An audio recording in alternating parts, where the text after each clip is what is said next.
PSSI telah memperkenalkan Patrick Kluivert sebagai pelatih baru Timnas Indonesia. Dan untuk mengetahui informasi selengkapnya sudah ada rekan Bernardine Mario. Bernie, apa yang dijanjikan pelatih baru Kluivert untuk Timnas Indonesia? Ya Reza, 15 menit lalu baru saja selesai press conference perkenalan pelatih baru Timnas Indonesia Patrick Stephen Kluivert. Dalam press conference tersebut, Kluivert membahas beberapa hal terkait dengan visi misi dan target yang akan ia bawa selama melatih Timnas Indonesia di kontraknya yang akan memimpin skuad Garuda selama 2 tahun dengan opsi perpanjangan 2 tahun lagi. Dan dari press conference tadi kami mencatat ada beberapa poin penting, mulai dari target yang akan ia wujudkan bersama dengan Timnas, kemudian bagaimana ia akan menerapkan strategi bersama dengan skuad yang ia miliki, kemudian bagaimana menjawab tantangan terhadap fans sepak bola Indonesia yang kemarin mempertanyakan terkait dengan karir kepelatihannya sampai dengan posisi pemain-pemain lokal atau pemain-pemain Indonesia yang bertanding di Liga 1 Indonesia. Yang pertama kami bahas dulu terkait dengan target, di mana Patrick Kluivert menargetkan Indonesia bisa lolos ke Piala Dunia 2026. Hal ini sejalan dengan cita-cita Indonesia yang memang saat ini bertengger di posisi ketiga untuk sementara di kualifikasi babak ketiga Piala Dunia 2026 zona Asia dari grup C. Tentu tren positif ini masih terus ingin dilanjutkan Kluivert supaya Indonesia setidaknya bisa lolos ke babak keempat sebelum nanti akhirnya bisa masuk ke Piala Dunia 2026. Namun secara jangka panjang, Patrick Kluivert juga menginginkan Indonesia bisa tampil di Olimpiade 2028 sampai dengan kembali ikut dalam kualifikasi Piala Dunia 2030. Kemudian tadi sempat ditanyakan juga terkait dengan strategi dan gaya main seperti apa yang akan ia terapkan kepada Timnas Indonesia.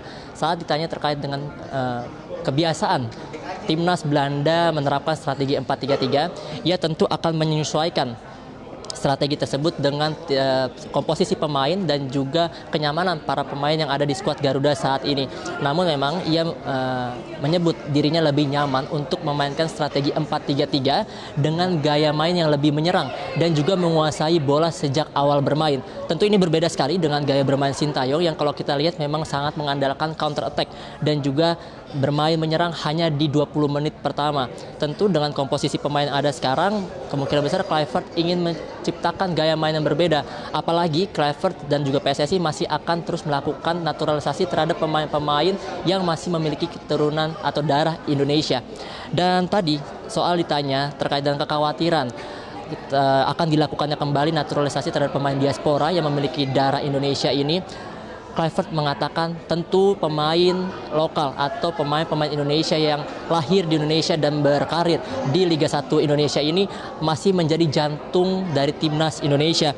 Ia pun mengaku akan terus memaksimalkan talenta-talenta berbakat yang dimiliki oleh Indonesia dan akan membantu meningkatkan potensi-potensi yang dimiliki oleh para pemain. Misalnya saja kita lihat zaman Sintayong ini nama Rizky Ridho, kemudian Marcelino Ferdinand, ada Witan, kemudian ada juga Arhan Pratama. Ini masih tetap dipercaya Sintayong pada saat Sintayong memimpin. Tentu diharapkan Kluivert juga melihat potensi-potensi ini terhadap pemain-pemain yang saat ini masuk dalam skuad Garuda Reza. Sehingga nama-nama seperti mentereng seperti Rizky Ridho, kemudian dan Marcelino Ferdinand ini dapat terus dikembangkan potensinya dan masih dapat dipercaya untuk masuk dalam starting line up skuad Garuda atau paling tidak tetap masuk dalam daftar susunan pemain Timnas Indonesia untuk menjadi pemain pengganti. Dan tadi ketika ditanyakan soal bagaimana cara Kluivert untuk mendapatkan hati para fans Timnas Indonesia, Kluivert menyebut dirinya mengerti betul kekhawatiran ataupun kegelisahan masyarakat Indonesia, khususnya para pecinta sepak bola terkait dengan kurang mumpuninya karir kepelatihannya, sehingga untuk meyakinkan para fans ini Kluivert hanya bisa menjawabnya dengan kemenangan. Sehingga di 2 pertandingan pertama nanti saat menghadapi Australia dan juga Bahrain di laga lanjutan kualifikasi Piala Dunia 2026, ia berharap dapat menahan imbang Australia dan menang saat menjamu Bahrain di Stadion Utama Gelora Bung Karno. Berarti 4 poin ia ingin amankan agar Indonesia bisa mempertahankan asa tampil di Piala Dunia 2026 atau paling setidaknya lolos ke babak keempat kualifikasi Piala Dunia 2026 zona Asia. Sehingga kita tunggu nanti sepak terjang dari Kluivert. Tentu Reza, kalau kami lihat tadi selama jalannya press conference begitu optimis Kluivert untuk bisa membawa skuad Garuda terbang lebih tinggi lagi, tembus masuk ke Piala Dunia 2026 yang akan diberlangsungkan di Amerika, Kanada dan juga Meksiko. Reza. Baik, terima kasih Bernardin Mario atas laporan Anda. Selamat bertugas kembali, selamat sore. Jelajahi cara baru mendapatkan informasi. Download Metro TV Extend sekarang.